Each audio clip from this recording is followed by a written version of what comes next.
السلام علیکم ناظرین، انفو ہب بائی انعام خان میں آپ کو خوش آمدید۔ ناظرین، مسلم دنیا کے عوام کا سب سے بڑا مسئلہ ان کا ضعیف الاعتقاد ہونا ہے۔ تعلیم کی کمی اور معاشرتی شعور کی کمی کی وجہ سے وہ بہت جلد کسی کے بھی فریب میں آ جاتے ہیں۔ خاص طور پر اگر کوئی مذہب کا لبادہ اوڑھ کر بہکا دے تو پھر بڑے پڑھے لکھے لوگ بھی بیوقوف بننے میں دیر نہیں لگاتے۔ ناظرین، میری یہ ویڈیو مذہب کے نام پر دھوکہ دینے والی ایک شخصیت کے متعلق ہے جس نے 70 کی دہائی کے دوران ایک مذہبی پیشگوئی کو بنیاد بنا کر عالم اسلام کو دھوکہ دینے کی کوشش کی اور پھر یکایک غائب ہو گئی۔ ناظرین، یہ شخصیت ملائیشیا سے تعلق رکھنے والی ایک خاتون تھی جس کا نام زہرا فانا تھا۔ یہ کہنا غلط نہ ہوگا کہ اس نے ایک بار تو پوری اسلامی دنیا کو اپنے جادو میں جکڑ لیا تھا، لیکن کچھ پاکستانی ڈاکٹروں کی کوششوں سے اس کا راز فاش ہو گیا اور وہ ایسی بھاگی کہ پھر اس کا کچھ پتہ نہیں چلا، زمین کھا گئی یا آسمان نگل گیا۔ ناظرین، اس کی کہانی بیان کرنے سے پہلے ذرا اس بات کے بین الاقوامی حالات اور پاکستان کے سیاسی حالات کا جائزہ لے لیا جائے تو بہتر ہوگا، تاکہ پتہ چل سکے کہ کس پس منظر میں یہ اپنی شعبدہ بازی سے اور زبان کی چاشنی سے اسلامی دنیا کو اپنی جانب متوجہ کرنے میں کامیاب ہوئی تھی۔ ناظرین، 1968 میں اس وقت کے صدر جنرل ایوب خان سیاسی طور پر انتہائی کمزور ہو چکے تھے۔ یہ دور امریکہ اور سابق سوویت یونین اور ان کے اتحادیوں کے درمیان سرد جنگ کا دور تھا۔ ویتنام کی جنگ بھی اپنے عروج پر تھی۔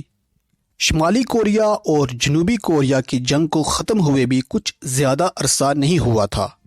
دنیا کی دو سپر طاقتوں کے درمیان سرد جنگ اولمپک کھیلوں سے لے کر CIA اور KGB کی پراکسی وار اپنے عروج پر تھی۔ اسلامی دنیا بھی دو دھڑوں میں بٹی ہوئی تھی، کچھ روس کے ساتھ اور کچھ امریکہ اور اس کے اتحادیوں کے ساتھ تھی، لیکن اس کے ساتھ ساتھ اسلامی دنیا اپنا علیحدہ تشخص قائم کر کے تیسری طاقت بھی بننا چاہتی تھی۔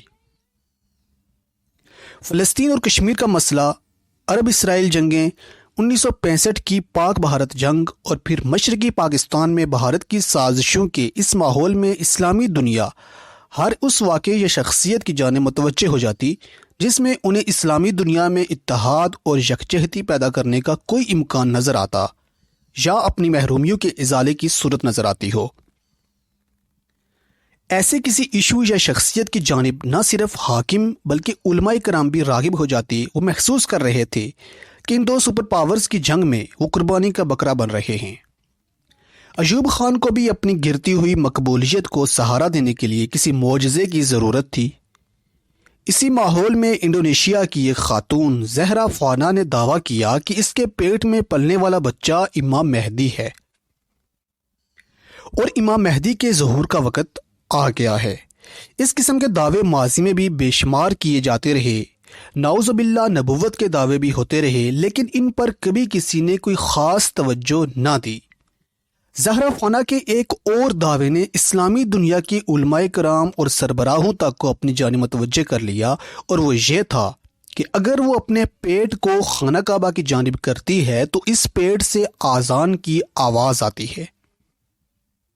اس میں حقیقت بھی تھی، کیونکہ کئی مذہبی دینی اہم شخصیات نے یہ آواز سنی اور اس کے درست ہونے کی تصدیق کر دی تھی۔ کئی سکالرز نے اس خاتون سے ڈیبیٹ کی، سوالات اور جوابات ہوئے، لیکن حیران کن طور پر وہ ان کو قائل کرنے میں کامیاب رہی کہ اس کے پیٹ میں امام مہدی پل رہے ہیں۔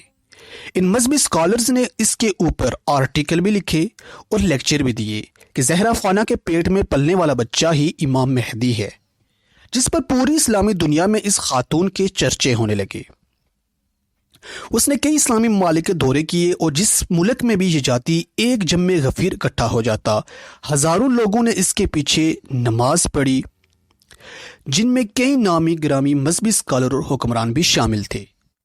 اسی دوران اسے پاکستان بھی مدعو کیا گیا۔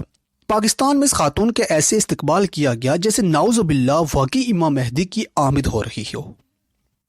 ملک کے نامی گرامی مذہبی اسکالرز نے اس خاتون سے ملاقات کی، کئی سوال و جواب ہوئے۔ 2 اصحاب نے تو اپنے کان سے اذان کی آواز بھی سنی۔ اذان سنانے کا طریقہ یہ تھا کہ زہرا خانہ کعبہ کی طرف منہ کر کے بیٹھی ہوتی اور تصدیق کے لیے آیا ہوا شخص اپنا کان اس کی بچہ دانی کے قریب لے جاتا، جہاں سے اذان کی آواز آنا شروع ہو جاتی۔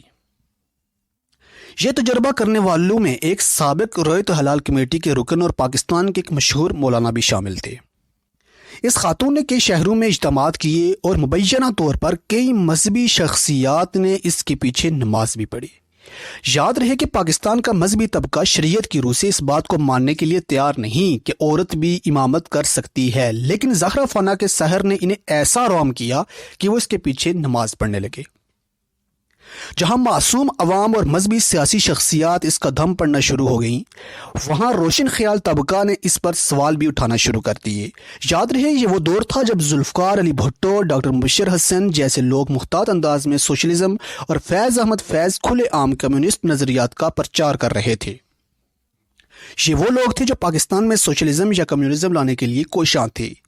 چنانچہ ایسے ہی کچھ بائیں بازو کی ذہنیت رکھنے والے پاکستان میڈیکل ایسوسی ایشن کے ممبران اور جناح ہسپتال کراچی کے ڈاکٹروں نے زہرا فنا کا میڈیکل ٹیسٹ لینے کا کہا اور اس مقصد کے لیے لیڈی ڈاکٹرز کی ایک ٹیم کا انتخاب کیا گیا، لیکن زہرا فنا نے کسی قسم کے ٹیسٹ یا میڈیکل ایگزامینیشن سے انکار کر دیا۔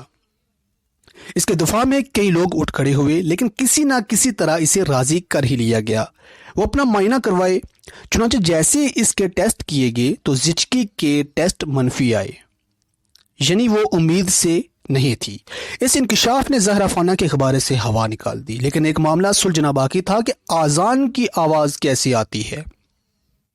اس کا پتہ اس وقت چلا جب ڈاکٹر صاحبان نے اس کے بچہ دانی سے ایک چھوٹا سا ٹیپ ریکارڈر نکال کر یہ معمہ بھی حل کر دیا۔